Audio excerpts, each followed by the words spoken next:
Love it. Freaking Mike Tyson talking to the pigeons with clap, Yeah, clap. yeah, dude. Don't fucking talk shit about Tyson, Steve. Not right off the bat. I'll beat Mike Tyson ass.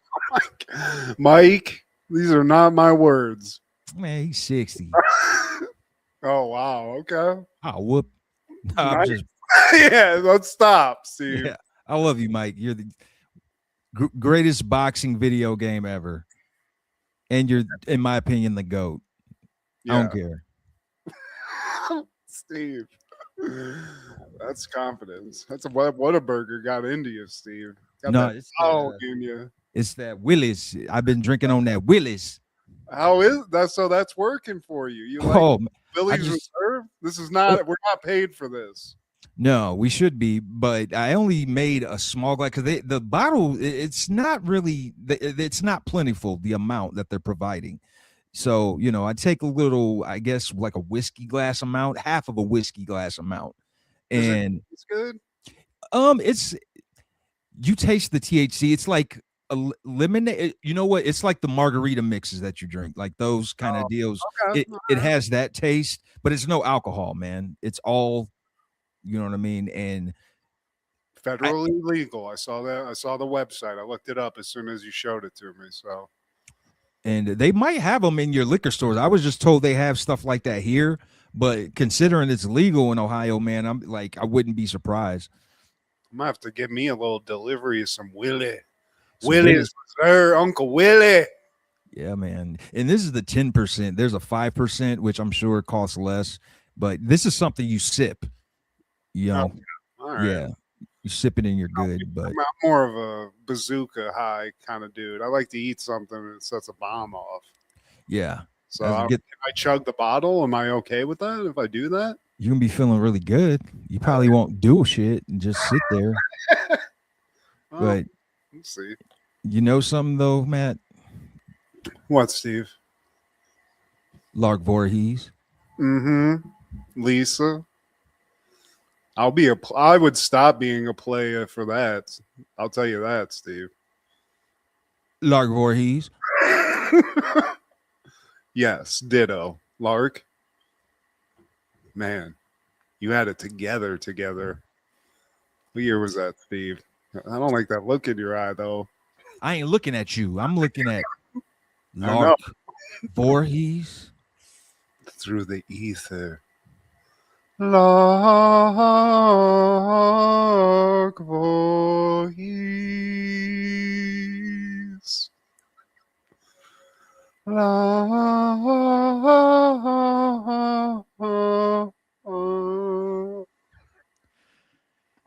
This is Steve G and Mad G with Happened in the 90s, a show where we talk about what happened in the 90s. So get out your Doc Hollywoods and your Hollywood Hogans and come and beat my private dancer. Come and beat my private dancer. Come and beat my private dancer. Come and beat my private dancer.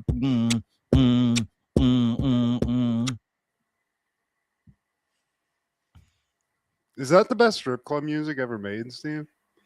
Two Live Crew for show. That song, I mean, their whole catalog is perfect for strip clubs. Perfect. I feel like that's the genre, honestly, just strip club music. You ain't listening to it at a family picnic unless you got a cool ass family. It would do them a disservice to consider themselves as like a legit rap group. And no offense, I mean, that's a lot of offense for a rapper, but for what they did, it was good, but it wouldn't be fair to compare them to Wu-Tang Clan, to Outkast, to Bone. Was Tootsie Roll a good song? It was a good song, but 69 Boys, I think that's what they were. I wouldn't compare them to Mobb Deep. It just wouldn't be right. It would be a disservice to them. Hit. But you're right. Yeah. It needs to fit into a smaller genre. Two Life, but I mean strip club music? Yeah. What better genre to be in? Well, today, my friend, we're talking all things August 6th in the 90s. I see dead people. Starting off in 1991, PM Dawn releases Of the Heart, of the Soul, and of the Cross, the Utopian Experience.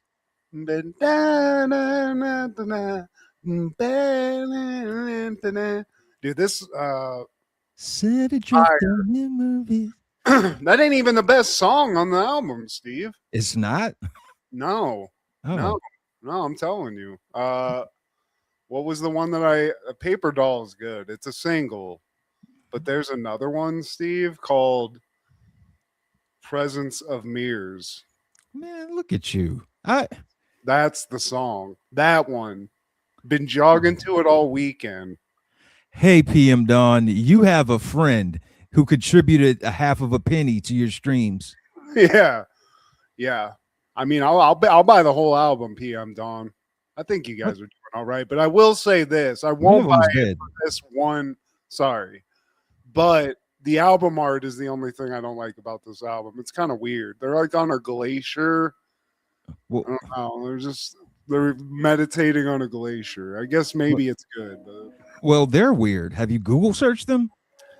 I don't. What's weird? Let's dig into this. I mean, probably The not vibe, fair. they look kind of like hippie-ish. Hippie-ish. Is that kind of what it is? Yeah, this like Dude? this is something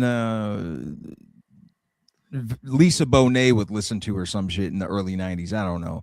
Like Yeah. they would open for Lenny Kravitz or some shit.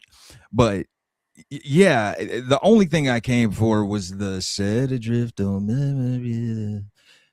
Like it sounds like something that you would hear on a TGIF show, like Urkel takes Myra to prom or something, and then you hear ba ba ba ba ba. I mean, they sample that song, but that's hilarious, dude. Yeah. I'm telling you, guys, PM Dawn, this is not my opinion either. Steve's trying to downplay this album a little bit.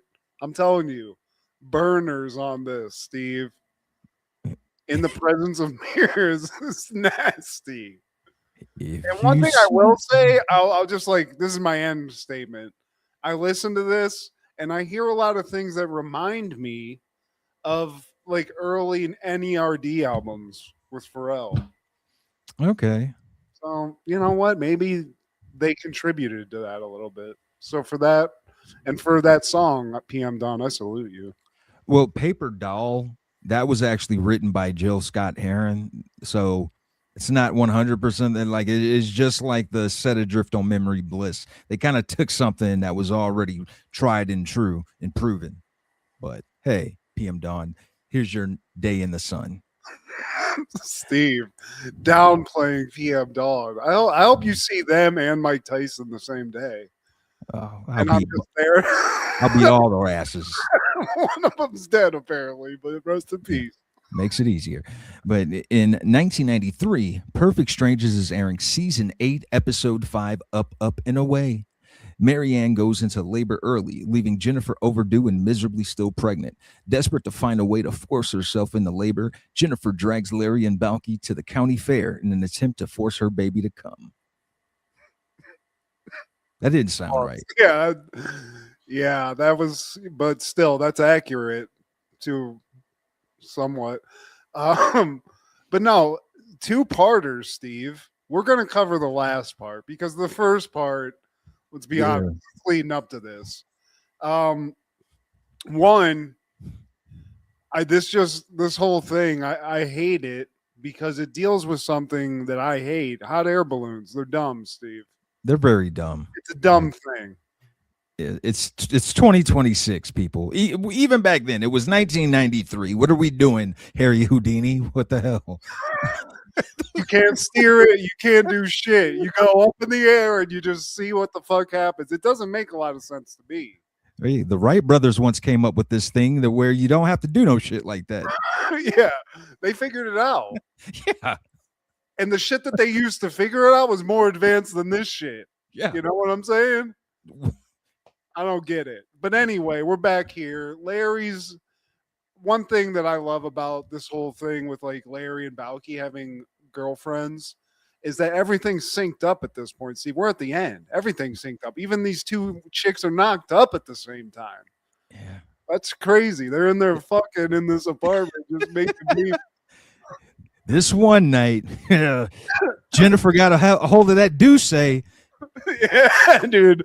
Balky made some muposi, and I don't even know what it was. And next thing I know, I'm just covered in Jen. Um, so Jen, Marianne, the respective pregnant ladies, they're pregnant in the first episode. But Marianne, Balky's lover, she's like kind of going through pregnancy stress free. Jen, over pregnant, she's ready to pop. She can't pop. Marianne does, and she's jealous. So in this like leading up to this episode, which is the second part, she gets Balky to sort of explain what they did the day she gave birth to try to replicate it. What did she do? Because I gotta pop this thing. It's about to come out of my butt if I don't give birth. So we got to do this. So she figures out they went on a hot air balloon ride. I wouldn't pay for it, but that's what happened. Yeah. And when like they kind of do 1, 2, 3, and they say, I think that's what made her pop. So we're going to do this. So Jen gets in her head. Larry's not happy about it. Yeah. Balky, he could, he's just there for the ride, Steve. The hot air balloons at the county fair. Where did they do? I guess in Chicago where they're at.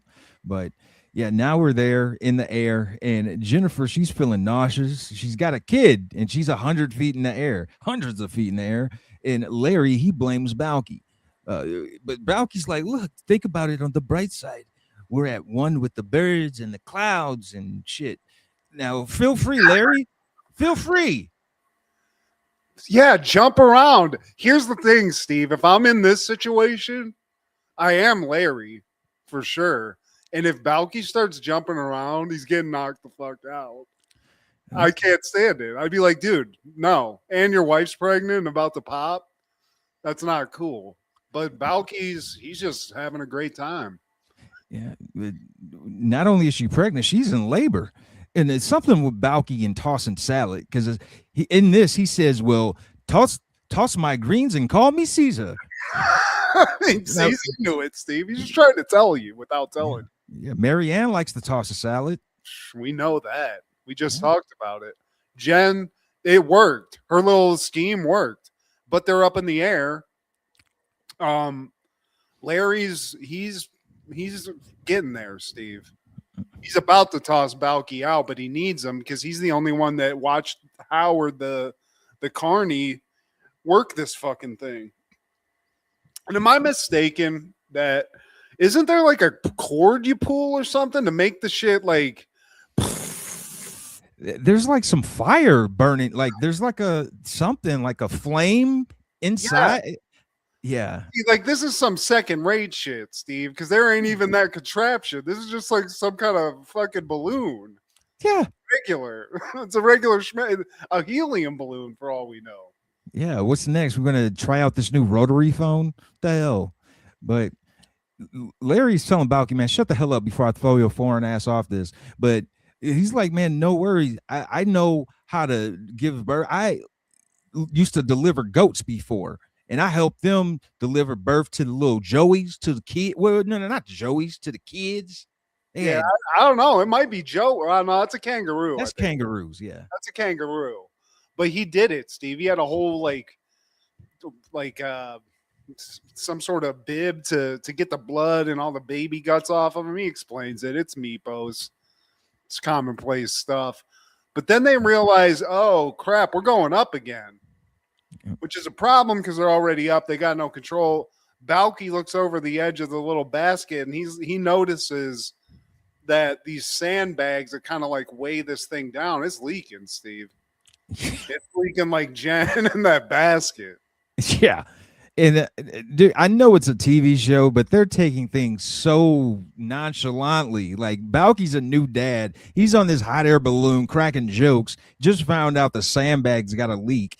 And he's just over here chumming it up with Larry. But yeah, Larry volunteers Balky to go outside and try to put a cap to the sandbag. And I know it's TV too, because if I was Balky, I'd be like, fuck are you saying, man? Dude, yeah, exactly. No, nothing. You're not gonna hold my feet or like tie my coat around me or nothing. You just want me to climb out here and fix the leak.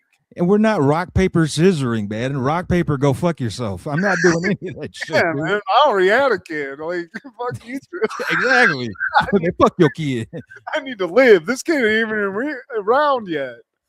Don't be ridiculous. But Larry, he's like, yeah, man, you got to go. Because, I mean, my wife's having the kid. I got to be here. So go over the side.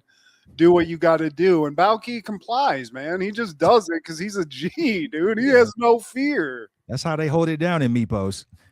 I guess, dude, because he's down there. But, you know, then Larry and Jen, we kind of cut away. I don't know why. I'm stressed out.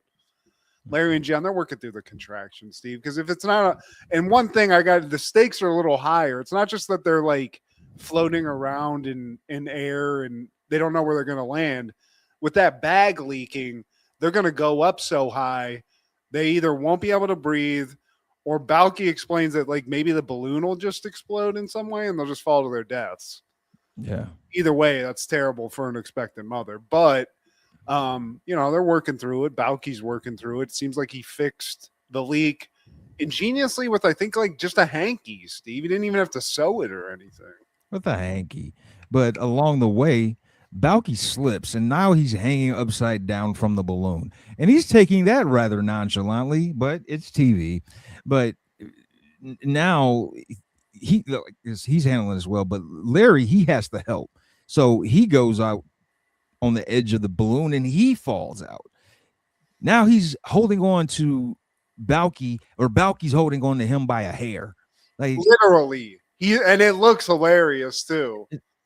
Ridiculous. There's no stress on Larry. He's just sitting there going like this. Like it's not excruciating to hang by your body weight. Thank God it's not me, Steve, or you. We ain't got none. Even if I did, it'd be a little thin. I think it'd just rip right off. But they're 100 yards in the air, dude. Like he could try to hold on to a toothpick. It's falling out.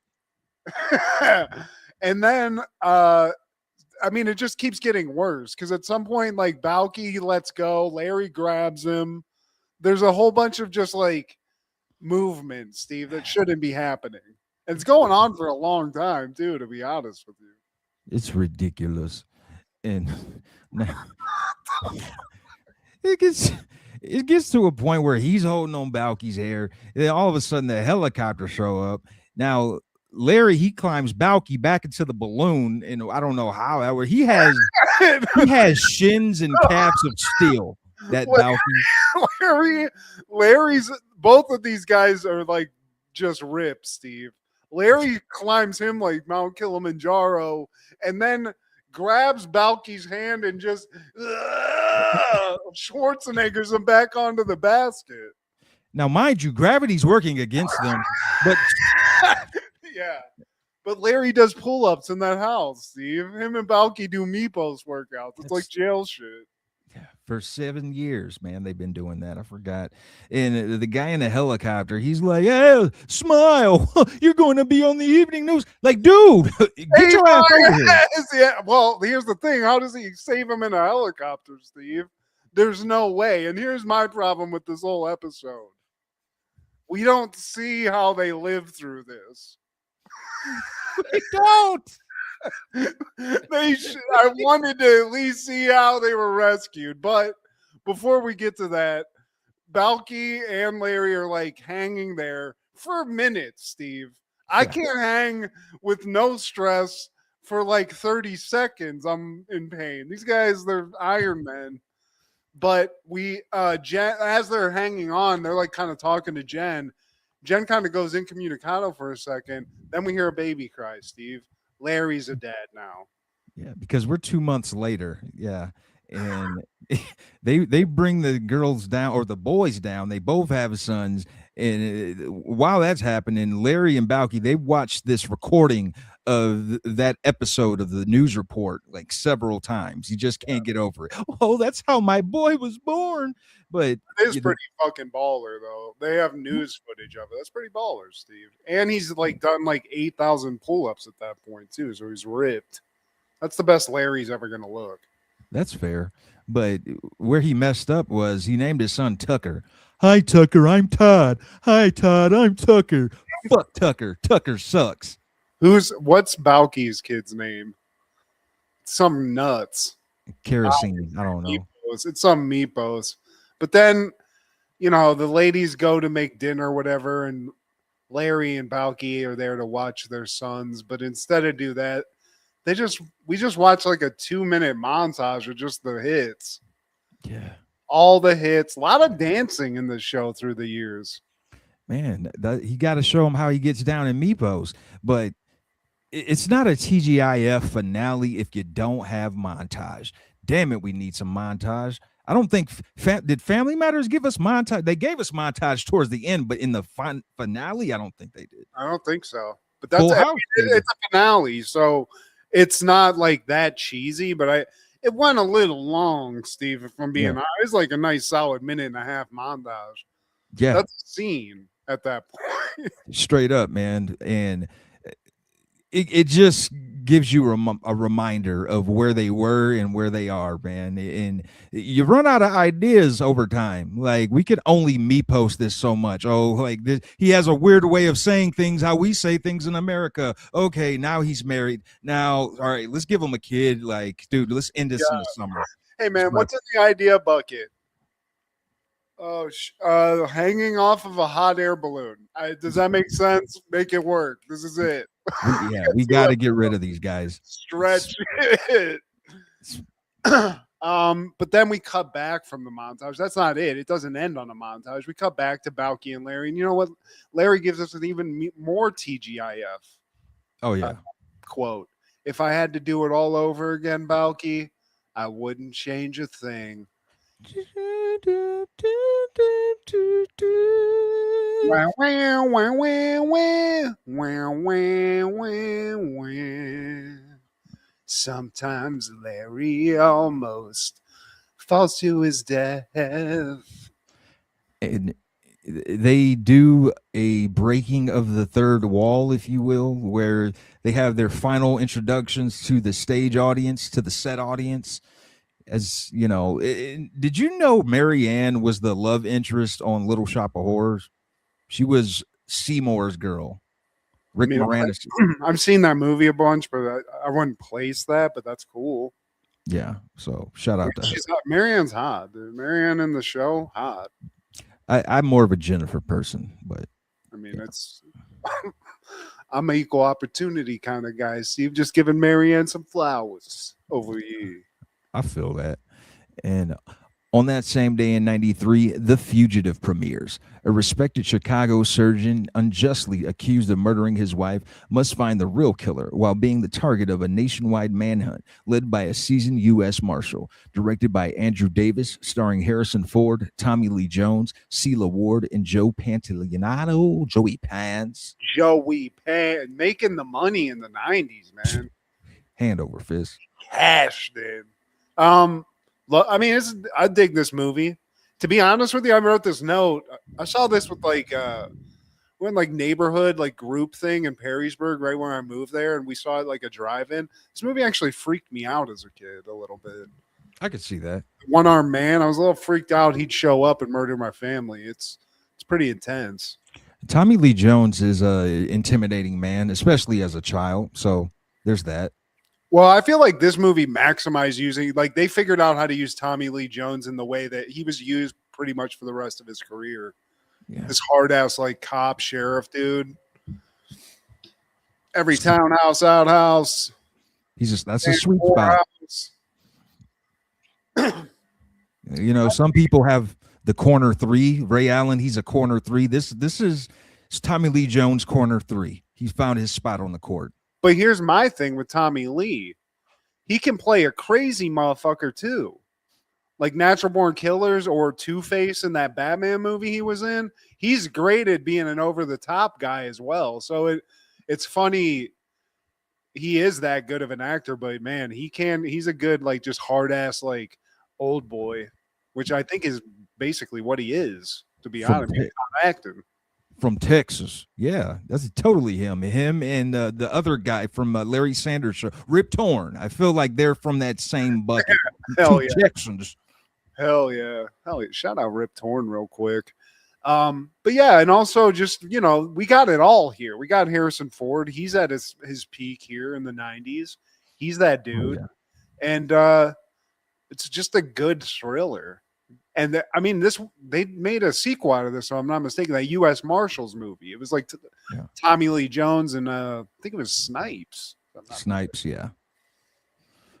But on that same day in 93, The Meteor Man premieres. A high school teacher from a troubled inner city Washington, D.C. neighborhood becomes a superpowered hero and takes on the gang that has been terrorizing the streets. Directed by Robert Townsend, starring Robert Townsend, Marla Gibbs, Eddie Griffin, Robert Guillaume, James Earl Jones, Bill Cosby, Another Bad Creation, Luther Vandross, Sinbad, Naughty by Nature, Cypress Hill, Big Daddy Kane, and Don Cheadle.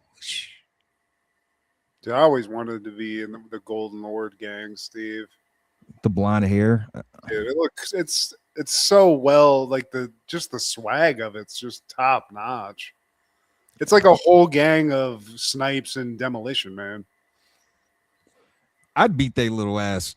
Just pick them up and punt them. They all they did in this movie was like some kung fu, like Bruce Leroy type moves with their hands. Man, like pick their ass up like Jack Black on Anchorman. Like, man, yeah, throw you off this escalator, little Yeah, badass. but what happens when you get the tiny Lister and freaking homeboy with the long blonde locks? There's a guy with like a lion's mane in this. Yeah, I think I'd probably get taken down by Don Cheadle. I think that's where I get stopped because he looks like he knows some things. He got a slinky too, gold plated. He's got a slinky. But I used to dig this. Well, I still do. It's a good superhero movie, man. It's a good '90s movie. It's hilarious. James Earl Jones rapping. What the like? What? What? It was. He's got very the much. top. It's got a lot of like Last Dragon like notes to it. Like that kind of movie where it's ridiculous. We shouldn't say it's a good movie, but it is. It's a good super. And you got to also remember that all they had to work with as like reference was like Superman. And Batman, but that wasn't even close to the tone. Like he just made up a superhero, which I think is fucking cool, to be honest. I think Robert Townsend is cool. And something else that's awesome, man, is Robert Guillaume and James Earl Jones. So basically, you have Mufasa and Rafiki. Hell yeah. And isn't Riddler from the Batman, Adam West Batman in this too? I was Frank Gorshin, the original Riddler's in this. Yeah, man. So it's got some legends, old school and current. Sinbad. He Bill plays Cosby's like a up in this too. Bill Cosby. He brings a dog back to life. Yeah. He's the guy, I think, because isn't he like a mute dude, or he's like a guy who doesn't speak in the movie? Yeah, something like that. And he's homeless. He's grimy looking. But here's my thing, dude. Don't involve animals in this shit. They almost kill a dog, Steve. What's his Spike or whatever the dude that gets superpowers isn't it from the gang? Just yeets a freaking dumpster on that dog. Yeah. That sucks, man. That always bothered me. That guy always bothered me, the guy who plays him, but he's not a I mean, I don't know. But here's the other thing I always thought was cool about this. You make your own superhero. What are his powers? Why not every power? Why not every power? Even to have telepathy with dogs. That's a weird one. And this has quite a few members of the Friday cast. You had Tiny Lister Jr., Faison Love, LaWanda Page, John Witherspoon, and Chris Tucker. I didn't catch Chris Tucker. Yeah, he's like uncredited. I saw that too. I was like, man, I don't remember him at all. But voice, that's what it was. I think there was a voice in the mall over the loudspeaker or something. Yeah. God damn. The mall's about to close. Yeah. But I always loved this movie. This is a movie that I used to like get from the library because it was always available. It just the art on it intrigued me as a kid, and until Marvel movies came out, I mean, this was up there, man. And also in 93, My Boyfriend's Back premieres. A teenage boy comes back from the dead because he is determined to win the most beautiful girl in school. Directed by Bob Balaban, starring Andrew Lowry. Dumbass movie, I must say. It's just a strange. I remember people liking this, but just some chick wants to have. She's gonna bang a zombie, Steve. It's thirsty as hell. Well, dude, I went into it thinking it was going to be like Idle Hands, where he has to like hide that he's dead and hide that his buddies or whatever. Like he comes back and everybody's like, "You died, you loser, you dweeb. You're not alive anymore." And stop making fun of him. He's dead. yeah, what like is wrong with him, bitch? I realized this movie was shit was when he came back home and his parents were just like, "Oh, honey, like good to see you back home in time for dinner." Like y'all just went to his funeral. What? It makes no sense. Also, wouldn't you just be like wowed or like floored that death doesn't exist? Like, what? Like this shit exists now? Are there vampires? Like, what's going on here? But yeah, it's a dumbass movie, Steve. I never liked this movie. I remember the previews for this movie.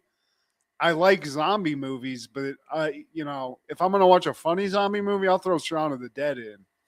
Yeah, in this Andrew Lowry guy, we got Tim Robbins at home. Yeah. Like it's something else. Philip Seymour Hoffman, he is adamant about beating this guy's ass, especially when he finds out he's dead. Like he is on his heels really throughout this movie. Well, please do. And I would be too. The guy's dead. And you guys not seen these movies? Night of the Living Dead's out, y'all. It ain't like we're here in the 90s. So let's kill this guy and also lock this chick up because she's fucking a dead guy. Isn't that a law? Yeah, that's totally a thing. Peter Jackson, he was offered the chance to direct the film, but turned it down. Be a lot cooler if he did. Speaking of which, this was Matthew McConaughey's first flick. Really? Didn't catch him. All right. Dead pussy's good pussy. Am I right, y'all? And that's what I like about dead pussy. I get older, they stay in the same place. But it keeps getting mushy. I don't know, Steve. That following year, 1994, Weird Science is airing season 2, episode 1, Lisa's Virus. Lisa gets a computer virus where she looks like she has a cold. In her debilitated state, she brings her favorite soap opera to life, including a homicidal killer. I'd like to catch a virus from Lisa. You've got AIDS. You've got cyber AIDS.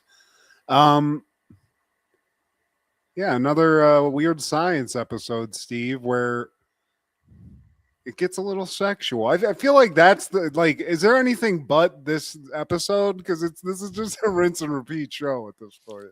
Well, yeah, that's why it was on USA, and you got to make the most of what you got. And damn it, you got Vanessa Angel. So every episode, let's have her doing something erotic or erotic with, yeah. Yeah, and bring me some pizza too. And beer. You don't gotta be erotic about it, but hell yeah. But Gary, we're hanging out at his place. Wyatt, he comes in with like a new game, and Gary's in the bathroom, and Wyatt's like, "Let me load this up," which Gary's not into. Wyatt could fuck his shit up. They do have some sort of genie woman living in this computer, so let's keep it cool. Yeah, it's taking a lot of space, but. Wyatt's got a new copy of what is it, Steve? Virtual Hooters.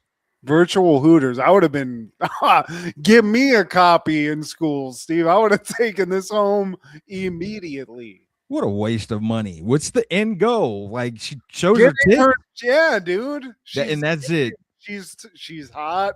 She get cooler? Click yes. She starts taking it off. Let's where it's going. There's 3 boards. All right, her titties. You're done. Want to start over? Should I put this pickle in my mouth? It gets weird, but it's virtual Hooters, Steve. It's the hot thing. Wyatt's got it off somebody from school. So fuck when Gary says this rich bitch. I'm throwing this disc in here so I can see these virtual titties.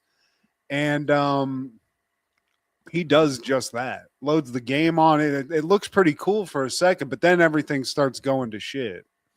Yeah.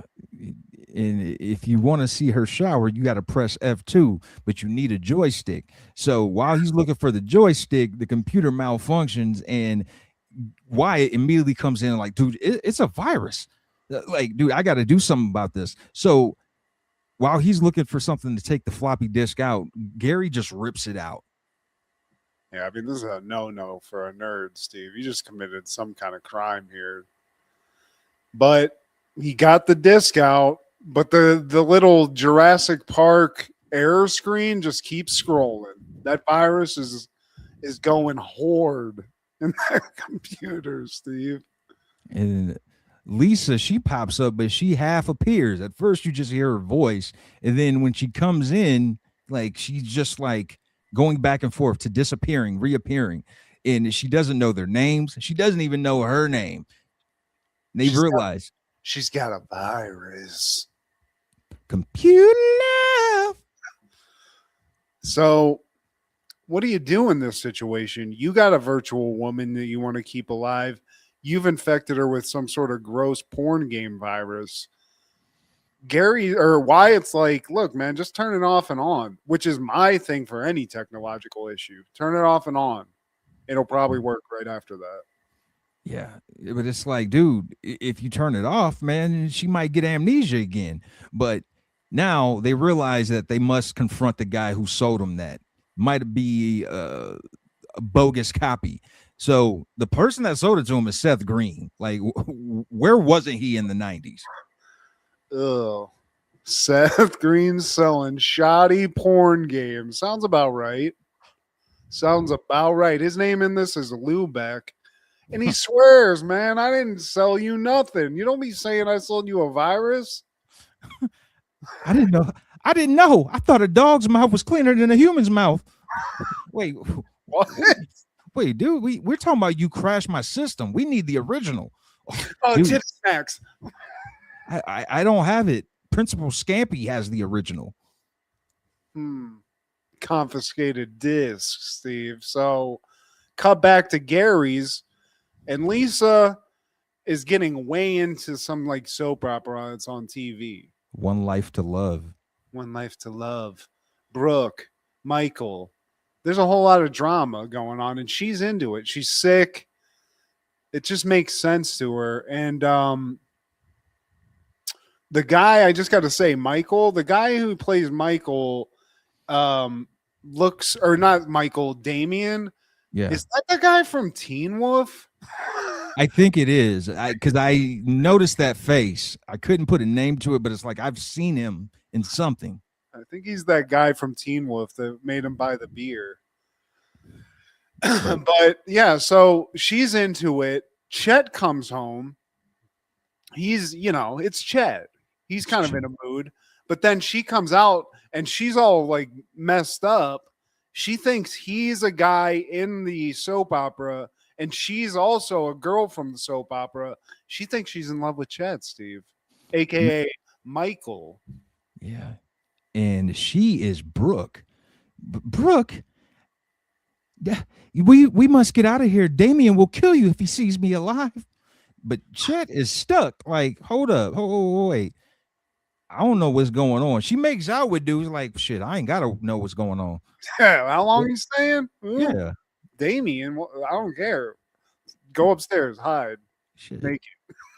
Get Damien and Jake the Snake. It don't matter. But even Chet in his horniness, because I wouldn't question a thing. I'm immediately just like, where are we going? Like, I'm not questioning it. Chet's like, maybe she's fucking crazy, which that's a great thing to think, Chet. Some hottie just walks into her. I'm sure there's somebody who's been killed in this way, but look at our little angel, Steve. Mm-hmm. Vanessa. Meanwhile, Gary and Wyatt, they're in the principal's office because they need their disc back. It was confiscated by Principal Scampy, and if he doesn't get it back, he tells him that, like, man, I'll lose all my files. Well, here's the thing, Wyatt. I'm just the cog, and other people are cogs. I passed it to a cog who passed it to another cog, and he passed it to a bigger cog. So it's been passed on. I couldn't even tell you where it's at. Hey, Principal Scampi, why do you have no pants on? Yeah. Don't ask about that. That's it. Get out of here. So Principal Scampi, he gives this weird excuse that Steve explains, kicks him out, and then we hear Principal Scampi might not have sent that to another cog, Steve. I think he's in there playing virtual Hooters. Jack off. Oh, dude. Press F2 to see me take a shower. Now, and back to Chet and Lisa, they're at the bar, and he's like, "So, you mean to tell me we rocked the Casbah, the hot tub, Mile High Club? Have we done it in a restroom full of people? Not yet." Oh. But wait, where'd you say we met? And so even again, Chet's afraid of the pussy. Steve is really what's up here. He can't believe it, and then he keeps asking these questions, and she's saying stuff about him being from the barrio, and just like me, he just is like, yeah, barrio, yeah, Yeah. orderly. Anywho, Yeah, let's get from this road with I'm from Cancun. Then my parents got kidnapped by El Chapo. What else we do? Oh, okay, yeah. My uncle's a drug lord. Yeah. But the Gary and Wyatt, they return home and they don't see Lisa. Lisa's gone. So Gary's like, man, let's click this computer off and on real quick. Like, dude, no. If we turn off the computer, she might not come back. What the hell are you even here for? You want to call me Gunther? Well, you know what? Your name is useless. Ouch. Ouch, dude. That cuts hard. But then Chet calls him up because he's kind of getting freaked out in the bar. He calls him up and he tells him like he met somebody, Steve. I'm not coming home. There's a princess here. But he doesn't tell him where they're at, where he's at. And I think Gary hears Lisa on the phone somehow. Like she's like, Michael, come on, let's go. She's stuck in the mix. So now they know, like they gotta figure it out. And I think Wyatt's actually the one that like puts it together. He's like, I think I know where they're at. Yeah. The Casbah, which is actually just some bar. It looks like a Chi-Chi's, to be honest with you. But at this point, Chet and Lisa, they're gone. They transported into the soap opera. So Gary and Wyatt just miss them. So the guy on TV, he comes out, Damien, he comes out of the TV looking for Brooke. Does nobody in the bar like see this? Like, because the guy just comes out of the TV. He's like, what the fuck? Nobody registers it. Gary and Wyatt are like, well, I don't know where Chet's at, but I think I know we should just follow this dude who just walked out of the TV. It's got to mean something. So they walk through the same ladies' room door that Chet and Lisa walked through because it's like a portal into the soap opera, Steve. Yeah, and they end up transporting into the soap opera. Now, Damien, he shows up to where Chet and Lisa are, but they're like, you can't kill me now. I found the love of my life. So he's like, he's got the gun, and then he pulls out a bigger gun, and then Chet's like, oh yeah, you could take her. She's yours. He hides behind her, actually. Yeah, it's not that serious. And Gary and Wyatt are like hiding behind some barrels or something, watching all this transpire. And Wyatt realizes, he's like, wait a second. Gary. Is it Gary? Gary with the blonde hair. I get them mixed up too. Okay, my bad. Gary's like, hey man, like, I think I know where we're at. And he puts it together like, we're in the soap opera, dude. And you watch soap operas? Yeah, like that's the thing. Holy shit, you watch soap operas? Gay. But anyway, Gary, I can't believe that he's the blonde one. I'm an idiot. But the blonde one basically puts all this together, and he knows soap operas because he says like he was sick for a week and got into it, and he interrupts like this whole gun thing going on, and he's like, "Look, man, Damien, I'm your son. It's me." And the guy's like, wait, son, like, how do I know you're my son? He's like, we share something. Pulls his shirt up. He's got 3 nipples, Steve. Oh, son, Dad. So they have a warm embrace. It's the happiest day of my life. But the other one, the nerd one, whatever his name is like, man, you got 3 nipples, and dude's like, it's just a really bad pimple. Like, let's keep it Yeah. pushing. And now Chet and Lisa, they make out, and Chet just falls. He collapses to the ground, and Lisa's woozy now. So they take her back to try to nurse her. So Wyatt, he's working on the computer, and him being the computer whiz, he gets Lisa back together. No more virus. Gave her some virtual Theraflu. Disappeared, came back, skin tight white dress that we all know and love. Her uniform, god damn, she's so hot. But yeah, so she's reset. Everything's good, Steve. But then we kind of like the credits roll or whatever, and we see that Chet, they forgot Chet, man. He's still in the soap opera world, and everyone's watching him in the real world. And they're even like when will Chet get his shit together? Like, this is crazy, but shout out Lisa, dude. Vanessa Angel, just another one. In a summer where there's nothing to watch, there is weird science, Steve. Yeah. Thank you, USA Network. But also in 1996, Two Live Crew releases Shake a Little Something. Two Live Crew, thank you for being quite possibly one of my favorite albums of the 90s. I'm just now realizing. I love the music. I love the album art, Steve. Just some asses with them looking up at it. I love it all. I love the album cover. I love the music. I love the titles of the songs. Shake a Little Something. Bulldagger Stole My Bitch. This thing is huge. When We Get Them Hoes. Skeeter Man. Savage in the Sack. My Dick. Do the Damn Thing. Jam Session. Another Pussy Caper. And Caper Reprise. I mean, you can't even question it. And also, I know exactly what I'm about to hear. I know it's advertised. Exactly. And it's fantastic. It's not like that Childish Gambino album where I think I'm getting rap and I end up getting Stay Woke, then screaming, won't you find a body? You know exactly what you're going to get. I did notice there's no Luther Campbell. I think he might have put more focus on his solo career, but I noticed that too, and there is something to be. I think there was like a little shake up in the crew for a little bit. Had to be. Yeah, but still, shout out to Two Live Crew, and also I hear Luther has some slamming wings in some strip club parking lot in Miami. So I'd love to go to see that.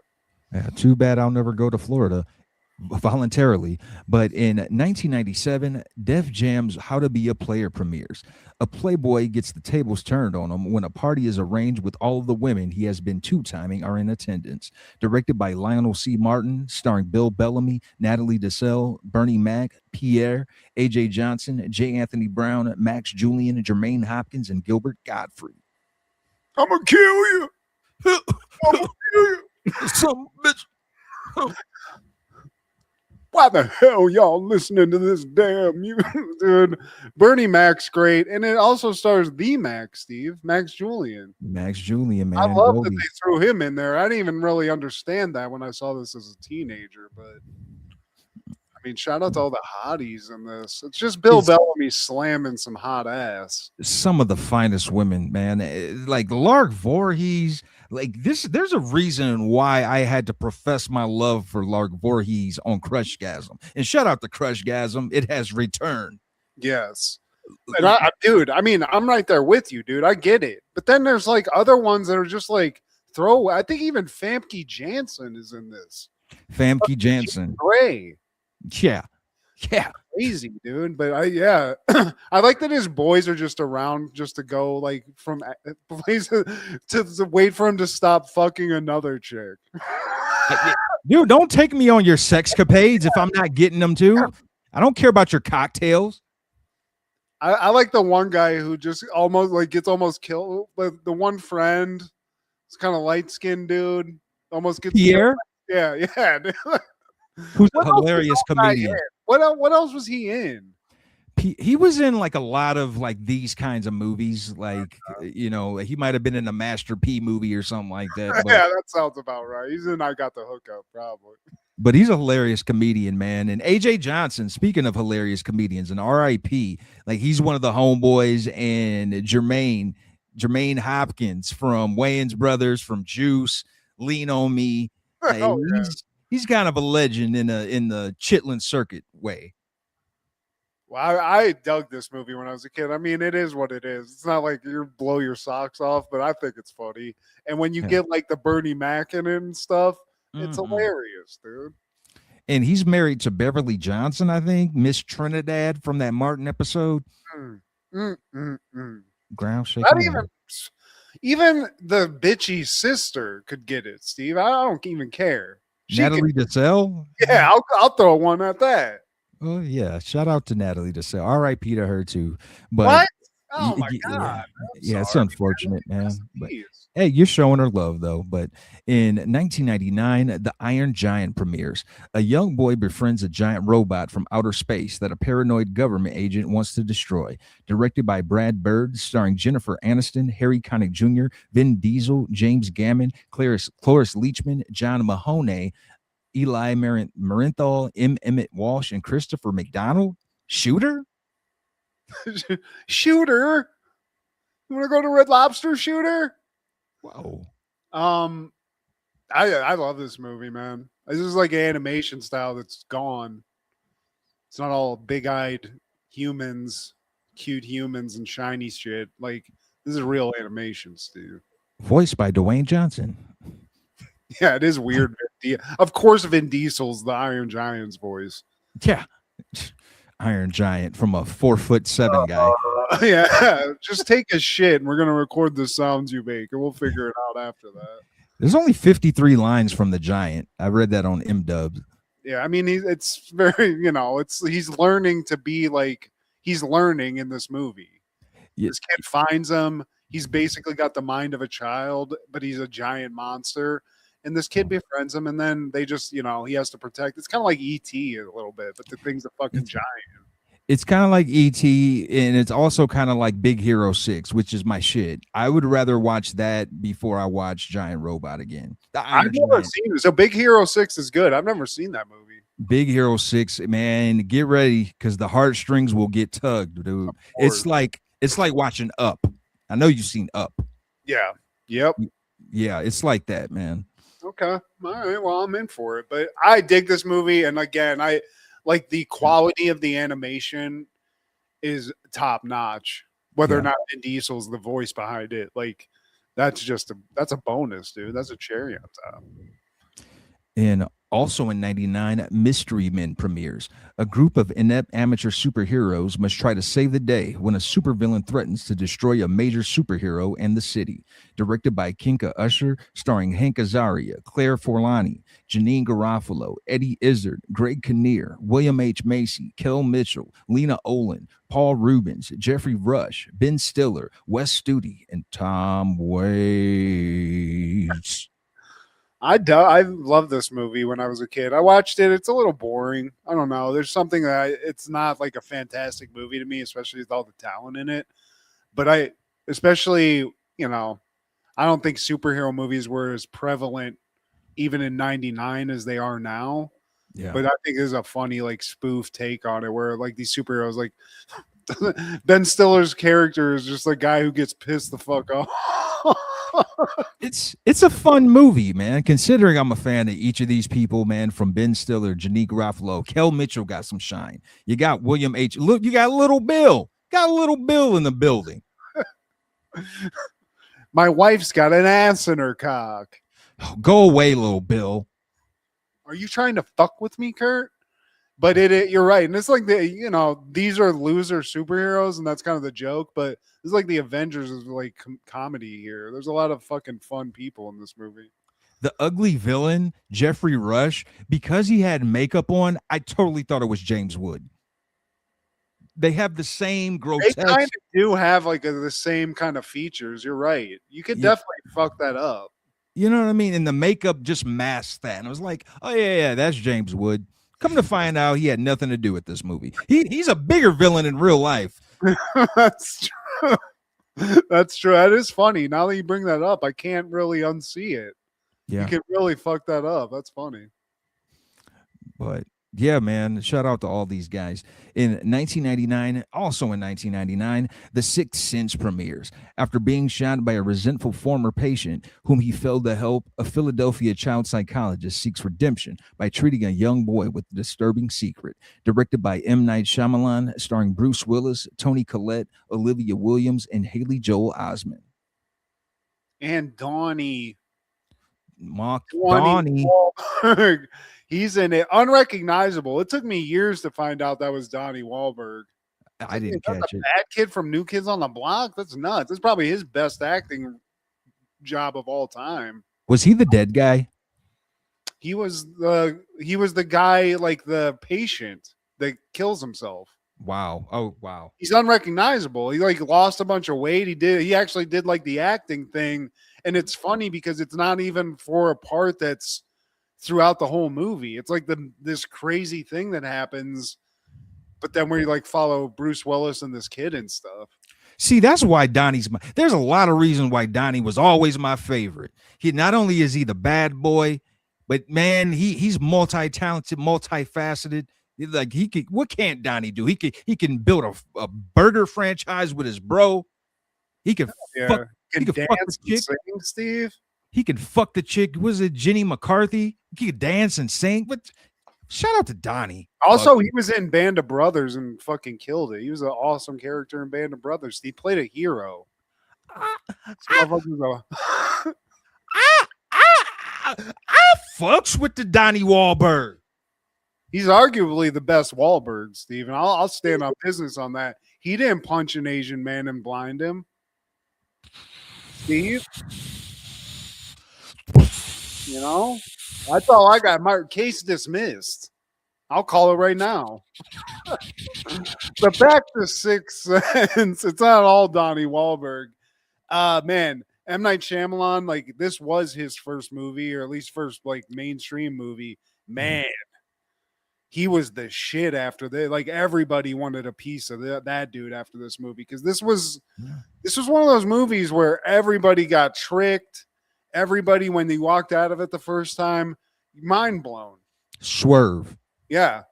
Also, just like the ghost and like the kind of like the scary parts of it before you get to the end, freaky as fuck too. It was like well shot. The apogees, is that the proper term? I don't know what is that? Apogee? Being hung. I think that's the corpse after being hung. Maybe or just he saw the hangings. Yeah, you know. Well, like the girl that got poisoned and she was like covered in puke and shows up. There's a lot of good jump scares. It's just a downer of a movie. Like everybody's just kind of like sad. It's a sad movie. And shout out to Haley Joel Osment because he crushed it. Yeah, dude, this motherfucker owned this movie, and he's in it with Bruce Willis. Bruce Willie. Do you know how he got this role? No. A couple reasons. For one, he was the only kid that came to the audition wearing a tie. And also, he told M. Night Shyamalan that he read his part 3 times. And M. Night Shyamalan was like, that's great. You read your part 3 times? Like, no, I read the script 3 times. Are you okay? This is some dark stuff, kid. Kid came in here drinking coffee and smoking Newports. But he's from your neck of the woods, man. M. Night Shyamalan Ding Dong, man. Have you heard of Penn Valley? Penn Valley, PA? Yeah, but yeah, that's like near Philly, man. He's like a Philly legend. And he's one of those guys like Kevin Smith that makes where he's from like part of every movie too. Like I think every movie's in like set in Philly for the most part, or maybe I'm wrong about that. Like a Roger Waters, if you will. No, not Roger. Was that John Waters? Yeah, not Roger Waters. Yeah. Pink Floyd, I believe. But yeah, I dug this movie, man. It made me like M. Night Shyamalan. It kind of turned on him after a few movies. It is what it is. I think he got it back, but dug it, dude. That's one of those things, man. I don't remember a lot of movies doing this recently, but these ones where it had a huge swerve that it got everybody and then left everybody like, did you fucking see that shit? Probably top 5 swerves in any movie of all movies. Absolutely, dude. Absolutely. I totally agree with that. And so well done, man. But what are the callbacks for this week?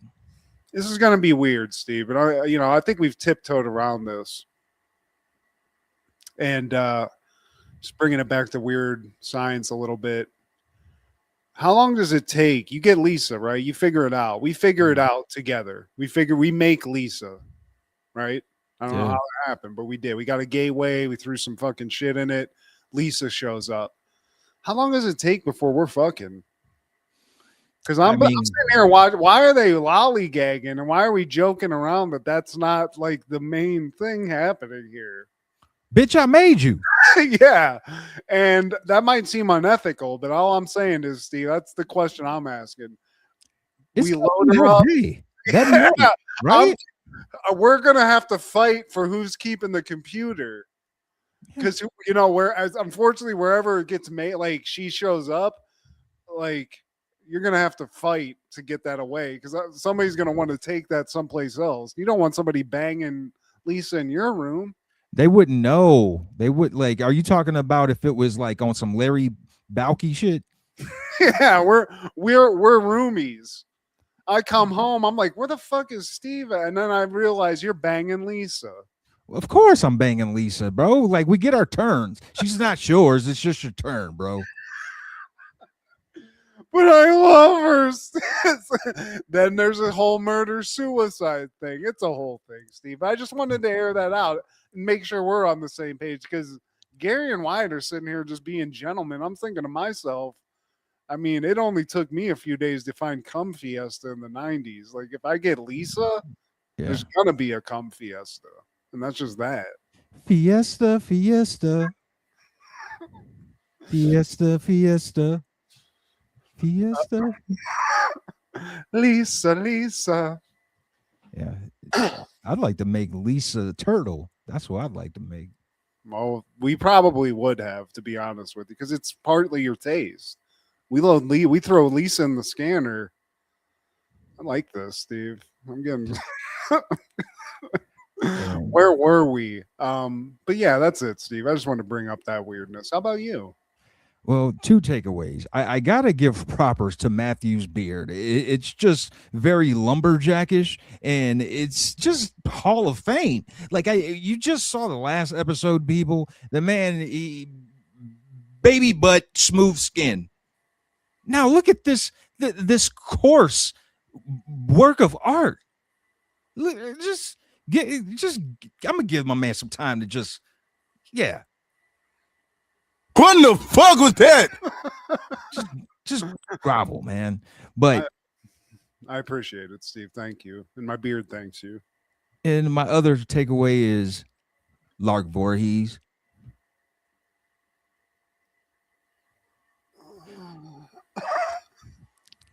Please like, share, subscribe, and comment. Please tell your sister she want to get a table dance. Does she want to get a table dance? Hell no. Check out Food Show Fanatics as well as Crushgasm on Wednesdays with Kendra G, our guy Clark the Shark on Podcastle, and Wrestling with Ronzilla on TikTok. This is Steve G and Mad G with Ever.